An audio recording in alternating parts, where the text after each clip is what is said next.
धर्म संस्थापनार्थाय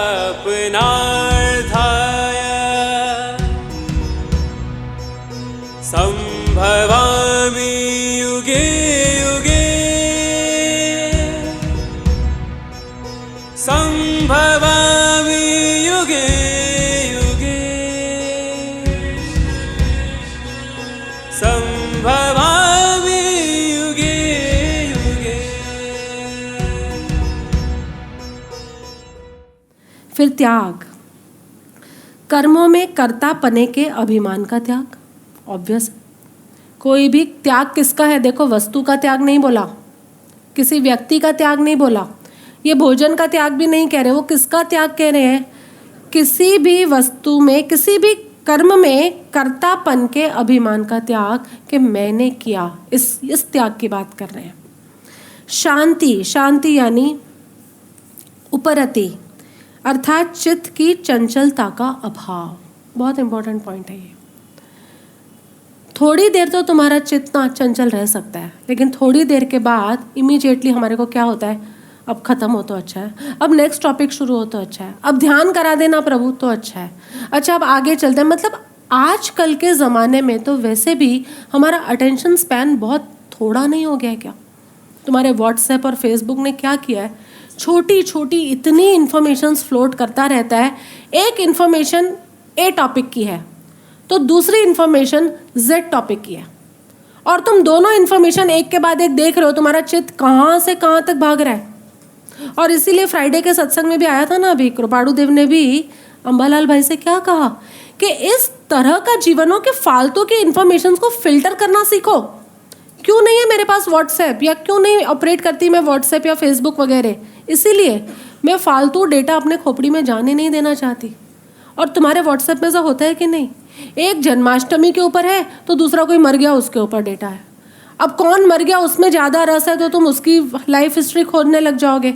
जन्माष्टमी के ऊपर होगा तो तुम उसके बारे में सोचोगे। But your attention is so much divided, isn't it? और जब तुम्हारी अटेंशन डिवाइडेड होती है, ध्यान से सुनना, जब तुम कभी ए के बारे में सोच रहे हो, कभी डी के बारे में, कभी जेड के बारे में, तुम्हारा मन शांत है कि चंचल है? और जब तुम केवल ए के बारे में सोच रहे हो, या केवल डी के बारे में सोच रहे हो, या केवल जेड के बारे में सोच रहे हो, तो तुम्हारा मन शांत कहलाएगा। फोकस्ड, कॉन्सेंट्रेटेड, इससे शांति कहा है। शांति मतलब तुम सोचो मत, कुछ बोलो मत, ऐसा नहीं है। It means you are focused, you are aware, you are concentrated. Next, अपैशुनम, किसी की भी निंदा नहीं करनी। Not indulging in slander, calumny, जो भी बोलना चाहो, किसी भी प्रकार की किसी की भी निंदा आदि नहीं करो। देखो, धीरे धीरे आते आते, वैसे मैंने इसको ना चक्रों से रिलेट नहीं किया, लेकिन धीरे धीरे आते आते विशुद्ध चक्र तक बात आ रही है। सत्य, ये अपैशुनम, यानी तुम्हारा विशुद्ध चक्र इतना स्ट्रांग है कि तुम्हें फालतू की बात करने का मन ही नहीं करता। जो भी यथार्थ है तुम वही बोलते हो, और जो तुम बोलते हो वो यथार्थ ही होता है। ये जब तुम विशुद्ध चक्र स्ट्रांग होगा, या इसको या इन्होंने अपैशुनम कहा है, इस स्थिति के अंदर जिस बात से न तुम्हारा लाभ है न सुनने वाले का लाभ है, वो बात नहीं करनी। इसको गॉसिप कहते हैं, मैं तुम्हें बताया था पहले भी। What is gossiping? पैशुन्य क्या पाप है? तुम ऐसी बात कर रहे हो जिससे ना तुम्हारा फायदा है। मैं इनसे प्रकाश प्रभु से बात कर रही हूँ, ऐसी बात ना मेरा फायदा है उसमें, ना इनका फायदा है, तीसरे की बात कर रहे हैं और उसको कभी पता भी नहीं चलने वाला। इन बातों को करना गॉसिप, पैशुन्य, पशु का मानस कहा जाता है। और ये क्या है? आसुरी वृत्ति। ये कहाँ ले जाती है? जन्म मरण को खरीदती है। और तुम अपैशुनम हो गए हो तो ये किसको खरीदती है? मोक्ष को। भूतेषु दया, वाह वाह, ये बढ़िया। सब भूत प्राणियों में हेतु रहित दया, वाह, कारण रहित दया। इसको तुम रिलेट कर पाओगे उससे? दान से? Very true, very much with me, very nice. दान से रिलेट होगा। सिंपल बात है कि तुम्हें कारण देखकर दया आती है, मतलब ऊंच नीच है, लेकिन तुम्हें वो मेरे ही अस्तित्व का दूसरा छोर नजर आता है, तो ये अहेतुक यानी भूतेषु दया कहा जाता है। अलोलुप्त्वम, इंद्रियों का विषयों के साथ संयोग होने पर भी उनमें आसक्ति का ना होना। Very is a detached engagement. आज मैं सुबह से बोल रही हूँ, कृष्ण का पूरा जीवन ऐसा ही था। सब इंद्रियां हैं, सब विषय हैं, सब संयोग है, लेकिन जो भी चीज़ संसार की ओर बांध रही है उसकी तरफ कोई खिंचाव नहीं है। और ये मानसिकता होती है। 4 साल पहले तुम्हारे में शायद ये मानसिकता नहीं होगी, लेकिन अब 4 सालों बाद धीरे धीरे तुम देख रहे हो you are evolved into that state of mind, isn't it? सत्संग करते करते, ध्यान करते करते you are now evolved into उस क्षेत्र तक तुम आ चुके हो कि वस्तु है, व्यक्ति है, लेकिन ऐसी अटैचमेंट नहीं फील होती उससे। यस और नो? अगर ऐसा स्थिति है तो तुम कहाँ पहुँच रहे हो? मोक्ष खरीद रहे हो। ऐसी नहीं है तो चाहे तुम कुछ भी कर रहे हो, तुम वस्तुओं का भी त्याग कर रहे हो, लेकिन तुम अभी संसार परिभ्रमण में ही हो। मार्दवम, कोमलता, जेंटलनेस, दिस इज बेसिकली, क्योंकि अब ये अर्जुन के लिए चेक पॉइंट्स है, सम सुप्रीम लेवल ऑफ जेंटलनेस, कोमलता। कहीं ना कहीं हम बहुत प्रयास करते हैं किसी चीज़ के लिए और हमें इच्छा अनुरूप फल नहीं मिलता, तो हम ईश्वर के प्रति, कर्मों के प्रति, नियति के प्रति कठोर हो जाते हैं। हाँ कि नहीं? क्या कर रहे हो तुम? मेरे साथ ही ऐसा क्यों कर रहे हो? दूसरे जो कम प्रयास करते हैं तो भी कितना पा जाते हैं, और मैं इतना प्रयास करता हूँ तो भी मैं नहीं पाता। ये जो तुम ईश्वर के साथ थोड़े स्ट्रिक्ट हो रहे हो, कठोर हो रहे हो, उस कठोरता को हटाने की बात है। Very important. कहीं ना कहीं तुम्हें ये लगता ही होगा, अरे मैं इतनी सेवा करती हूँ फिर भी कभी मेरा नाम नहीं लिया जाता सत्संग में, और जो कभी आके सेवा में शक्ल दिखाए जाते हैं उनका इतना नाम लिया जाता है। या what ever is your parameter, तुम जो भी पैरामीटर से दूसरों को जज करने लग जाते हो, मतलब तुम उनके प्रति कठोर हो रहे हो। किसी को भी जज करना मतलब उसके प्रति कठोर होना, मेक श्योर। और इसलिए वो जो जज के पास जो प्रतिमा होती है ना, आंखों में पट्टी होती है वहाँ, क्योंकि अगर उसने देख लिया तो उसका हृदय कोमल हो जाएगा। उसको देखना नहीं है सामने, उसे खाली राइट जजमेंट देनी है। इसी तरह यहाँ पर भी आध्यात्मिक जगत के अंदर कठोरता आसुरी लक्षण माना जाता है। तुम किसी को भी स्ट्रांगली कठोरता से जज कर रहे हो, इसका मतलब तुम कठोर हो, और ये कठोरता इस मार्ग पर, मार्दव का अवगुण है, ये आसुरी वृत्ति है। लेकिन जब तुम किसी को जज ही नहीं करते, ठीक है, उसने किया, उसकी कोई प्रॉब्लम होगी, उसने किया, उसने कम समझ में होगी उसको, उसने किया, उसकी कोई मजबूरी होगी। जब तुम इस तरह से बात को छोड़ देते हो, इसे कहा जाता है कोमलता। लेकिन अधिकांश समय हम लोगों को जज कर लेते हैं।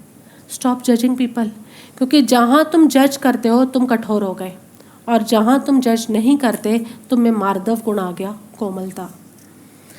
नेक्स्ट है री मतलब लोक और शास्त्र से विरुद्ध आचरण में लज्जा, मॉडेस्टी, टू फील शेम।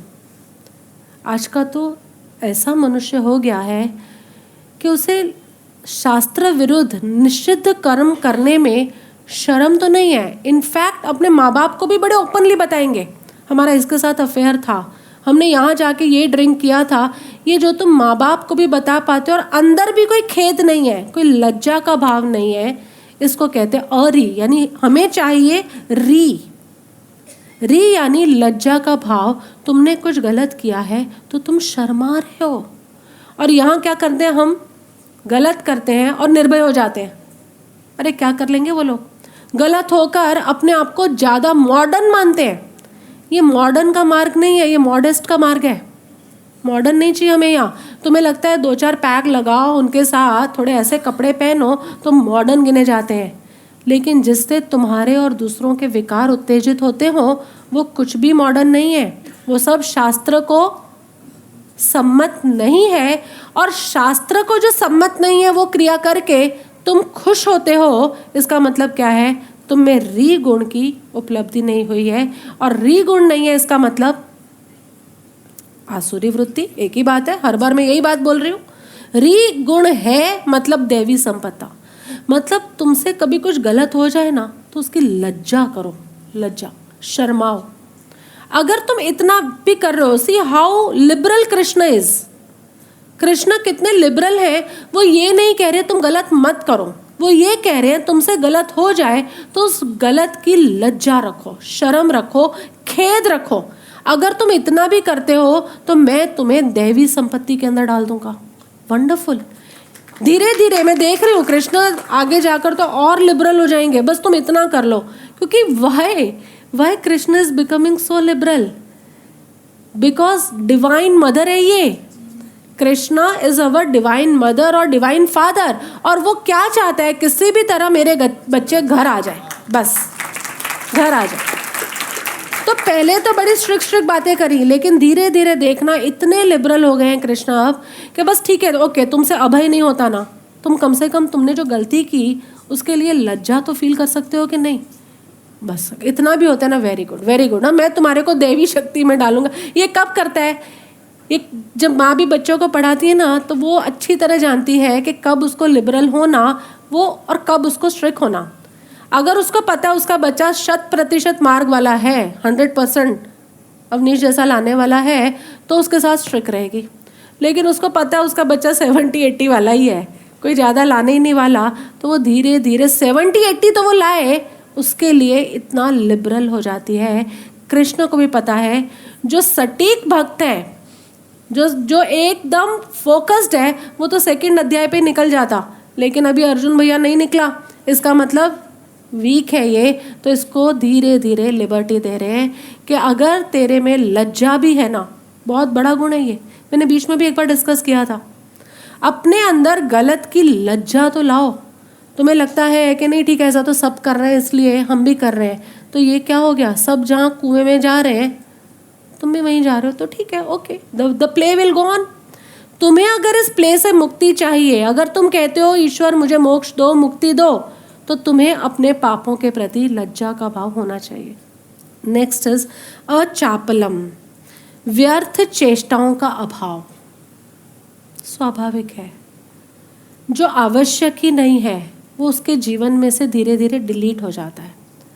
जो आवश्यक ही नहीं है, जो व्यर्थ की चेष्टाएं हैं, कोई भी दुष्कर्म है, कोई भी बुरा कर्म है, धीरे धीरे वो चेष्टा ही नहीं है, ना मानसिक चेष्टा, ना शारीरिक, ना बौद्धिक, ना वाचिक, जिन बातों से कुछ लाभ ही नहीं है, ना वो बातें करता है, ना उस मार्ग पर जाता है, ना दूसरों को बताता है, कुछ नहीं। उसकी सारी चेष्टा अचापलम यानी चंचलता से रहित और सार्थक होती है। मेनली इसमें है अर्थपूर्ण चेष्टाएं होती है।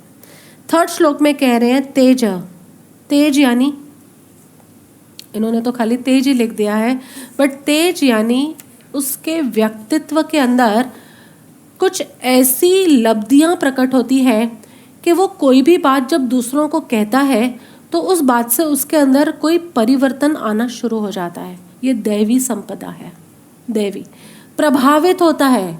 यहाँ कई बार तुम देखोगे तुम्हारे बच्चे जिनको तुमने पाल पोस कर इतना बड़ा किया है, वो तुम्हारी बात नहीं मानते, लेकिन वो एक बार यहाँ आ जाते हैं और हमारे पास से कुछ सुन लेते हैं तो उस बात को मान लेते हैं। तुम कहोगे हम भी तो यही कह रहे थे, बट व्हाट हैपन्स, कुछ फर्क है तेज में। हमारी है दैवी संपत्ति, इसलिए हम जो कहते हैं उसका प्रभाव ही अलग है, और तुम्हारी अभी आसुरी संपत्ति हो सकती है, मैं ऐसा कहती नहीं है, लेकिन तुम्हारी दैवी संपत्ति में अभी न्यूनता है, इसलिए तुम्हारी बात का प्रभाव नहीं पड़ता। तेज का अर्थ है, इस तेज के बहुत सारे अर्थ हैं, कि देवी संपत्ति वाले के चेहरे पर, उसके व्यक्तित्व में का अलग आकर्षण होता है। कृष्ण भी काले थे लेकिन आकर्षक, he was irresistibly beautiful, you know. उसकी ब्यूटी ऐसी थी ना कि कोई उसको ओवरलुक कर ही नहीं सकते, इग्नोर कर ही नहीं सकते। ये ब्यूटी उनके फीचर्स की नहीं होती, ये ब्यूटी उनके आंतरिक तेज की होती है। जैसे जैसे तुम साधना करोगे, तुम अपने चेहरे पर, तुम अपने फोरहेड पर एक अलग तरह का प्रकाश पाओगे, हाँ कि नहीं। कई बार होता है, तुमने देखा भी है, मैंने भी तुम लोगों के फोरहेड्स पर देखा है। इस तेज की बात कर रहे हैं कि जिसके अंदर ये तेज आ जाता है वो दैवी संपदा वाला है, और जिसमें ये नहीं आया अभी भी, उसके बोलने की कोई सुनता ही नहीं है। अभी मतलब तुम्हारे अंदर वो तेज नहीं आया, तुम अभी आसुरी संपत्ति वाले हो। No bit strict now. क्षमा, फॉरगिवनेस, ये तो तुम्हें समझ में आ ही रहा है। 23वां है धृति यानी धैर्य, पेशेंस। पेशेंस का मतलब डलनेस नहीं है, प्रयास करने के बाद पेशेंस रखना, ये धैर्य होता है। प्रयास से पहले पेशेंस रख लेना, इसे प्रमाद कहते हैं। फर्क है। धैर्य बोल रहे हैं तो प्रमादी हो जाए ऐसा तो नहीं बोल रहे ना। मतलब प्रयास पूरा करो, उसके बाद फिर भी अभी कुछ नहीं हो रहा तो ठीक है, वहाँ धैर्य रखो। लेकिन प्रयास करने के बदले तुम धैर्य रख के बैठे हो, जब भी गॉड की इच्छा होगी ना तब हो जाएगा, तो दिस इज आसुरी वृत्ति। और प्रयास करके धैर्य रखा है, दिस इज दैवी संपत्ति। 24वां शौचम, बाहर की शुद्धि एवं किसी में, हाँ बाहर की शुद्धि, लेकिन मैं इसको बाहर और भीतर दोनों की शुद्धि कहूँगी। ठीक है, दोनों की होनी चाहिए। बाह्य शुद्धि भी है, यानी मन बुद्धि चित्त अहंकार की भी शुद्धि है, आंतरिक शुद्धि भी है, यानी तुम्हारे चक्रों की भी शुद्धि है। ये दोनों प्रकार की शुद्धि होनी चाहिए। कुछ भी गलत हो जाए ना तो तुम्हें बेचैनी होनी चाहिए। ये गुण विकास हुआ है किसी में? मेरे में अभी तक है। मैंने 2 दिन पहले ही कुछ ऐसा बोल दिया था, गौतम प्रभु से कुछ बात हो रही थी और वो छोटी सी बात थी कि कुछ पार्थ को लेकर कोई बात हो रही थी, तो मैंने बोल दिया था हाँ कल ही ऐसा किया था उसने। और जबकि उसने कल नहीं किया था, 2 दिन पहले किया था। नॉट अ बिग थिंग, लेकिन फिर भी वो 2 दिन पहले के बदले जो मैंने इतना भी बोला ना, मैंने कल ऐसा पार्थ ने किया था, तो भीतर पूरे टाइम मन में बेचैनी बेचैनी बेचैनी। जब तक वो हमारा योगा क्लास ख़त्म नहीं हो गया तब तक मेरे अंदर एक बेचैनी की फीलिंग। और जब वो ख़त्म हुआ, मैंने प्रभु से बोला कि प्रभु कल की बात नहीं है, 2 दिन पहले की बात थी। कहते प्रभु क्या फ़र्क पड़ता है, कल हो या 2 दिन पहले हो। मैंने कहा तुम्हें नहीं पड़ता, लेकिन मुझे अपनी बेचैनी से मुक्त होना है तो मेरे को बहुत फ़र्क पड़ता है। सो मेक श्योर, कभी भी तुमसे कुछ गलत होता है तो उसके लिए मन में एक बेचैनी का भाव तुम्हारे अंदर होना चाहिए। ये तुम्हारी आंतरिक शुद्धि करेगा। नेक्स्ट, अद्रोह, किसी में भी शत्रु भाव का न होना। अच्छा इतना ही है। नॉन हेट्रेड, और स्वाभाविक है जब तुम किसी सबको एक ही देखोगे तो किसी के प्रति दुश्मनी से भरोगे। राइट हैंड को तो अच्छे से नेल पेंट लगा रही हो, पर लेफ्ट हैंड तो दुश्मन है मेरा, इस तरह करके तुम कभी उसको अलग कर सकते हो? Not possible. जब तुम इस पूरे बिग बैंग को, इस समग्र ब्रह्मांड को एक देखोगे तो किसी के प्रति भी शत्रुता का भाव आएगा नहीं, सजगता का भाव आएगा। तुमको अच्छा शत्रुता का भाव नहीं है तो सांप के सामने, अजगर के सामने जाके बैठ जाए? बेवकूफ़ नहीं हो तुम। मैंने ये नहीं कहा तुम्हें कि तुम अजगर के सामने बैठ जाओ, भाई वो भी तो मेरा मित्र है, चल आ जाए दोनों साथ में बैठ के आज खाना खाते हैं। ऐसा थोड़ी होता है। तुम्हारा शत्रु नहीं है वो सांप, तुम्हारा दुश्मन नहीं है, वो भी इस विराट रचना का एक पार्ट है। जैसे तुम इस विराट रचना के एक भाग हो, वैसे वो भी भाग है। लेकिन अब विवेक तो तुम्हें रखना है ना, मन बुद्धि चित्त अहंकार तो तुम्हें ही दिया है। दोस्ती अपने जैसों के साथ होती है, अजगर के साथ दोस्ती करोगे तो डसेगा ही डेफिनेटली। लेकिन तुम ये सोचो कि अजगर दुश्मन है और मेरे को इसको इस भाव से देखना है, मारना है, क्रूरता का भाव, तो ये कौन सी वृत्ति है? आसुरी वृत्ति। लेकिन जहाँ तुम ये देखोगे कि अस्तित्व का एक ही भाग है, तुम देखोगे अजगर भी तुम्हारे प्रति मैत्रीपूर्ण होके चुपचाप वहाँ से निकल गया। ऐसा हमने बहुत बार देखा है। तुम जितना मच्छर और मक्खियों को हटाते हो ना, उतने ही तुम्हारी नाक पर आते हैं। और जितना हम शांति से, अरे ये भी तो अस्तित्व का एक भाग है ना, ये मक्खी जो मेरे नाक पर बैठी है वो भी तो अस्तित्व का एक भाग है, तो वो नहीं उड़ाओ ना तो भी उड़ जाती है। यस और नो? तुमने कभी फील किया है? तुमने कभी मुझे देखा है ऐसे? हाँ, कई बार ऐसा हो जाता है। यहाँ कौन सी मक्खी तुम्हारे उड़ने से उड़ी है? तुम बताओ। उड़ाने से उड़ी है? तुम बताओ, आज तक ऐसा हुआ है कि तुमने उड़ाया फिर वापस नहीं आई? तुम जितना उड़ाओगे ना उतनी वो वापस आएगी। तुम जितना शांति से बैठोगे ना, जितनी देर का उसका योग था वो आएगी, पूरा करेगी। और मक्खी के योग बड़े क्षणिक होते हैं, ये जानना, और वो चली जाएगी। लेकिन जिस चीज़ में तुम ज़्यादा जितना हिलाओगे ना उतनी मक्खी वापस आएगी। ये नियम है। सिमिलर नियम कर्मों के साथ है। कर्म रूपी मक्खी, जितना तुम उन्हें हटाने की चेष्टा करोगे उतने कर्म अलग अलग ढंग से तुम्हारे पास आएंगे। लेकिन जहाँ तुमने स्वीकार कर लिया ना, कम वट में कम आओ, जो होता है तुम आओ, देखना वो इधर से आएंगे और इधर से चले जाएंगे। द मोमेंट यू रेजिस्ट, जीवन में सारा दुख ना रेजिस्टेंस का है। संता जी ऊपर छत में बैठे थे, एक बार धड़ाम से गिरे नीचे, होगा कोई प्रॉब्लम, धड़ाम से नीचे गिरे और नीचे गिरे बाई चांस बच गए, तीसरी मंजिल से गिरे थे लेकिन बच गए। लेकिन हम नीचे गिरे होंगे तो पूरे शरीर में दर्द दर्द दर्द स्वाभाविक है, पूरा शरीर टूट रहा है, दर्द दर्द दर्द। पड़ोसी ने उठाया, उसको पूछा डज द फॉल हर्ट, तो उसने कहा no fall didn't hurt, the stoppage hurt. समझ में आया तुम्हें?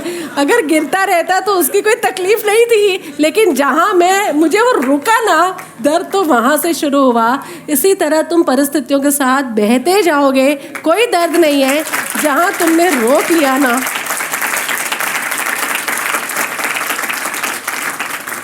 तुम्हें मुल्ला और संता ही समझ में आते हैं, मुझे ऐसा लग रहा है तुम्हें कहानियों से भरना पड़ेगा।